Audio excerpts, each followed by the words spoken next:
ఉపాధ్యాయుడు నిర్వహించిన యూనిట్ పరీక్షను విశ్లేషించగా దానిలో మూల్యాంకనం చేయవలసిన లక్ష్యాలను ప్రశ్నలకు సంబంధం లోపించింది అని నిర్ధారించబడింది. దానివల్ల ఆ పరీక్షలో లోపించిన లక్షణం ఏంటి అంటున్నారు?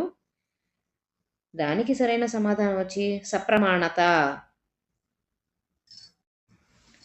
ఉచిత నిర్బంధ ప్రాథమిక విద్యా బాలల హక్కు చట్టం 2009లోని ముఖ్యాంశం కానిది అంటున్నారు. ఇందులో ముఖ్యాంశం కానిది ఏంటో మనం చెప్పాలి అన్నమాట.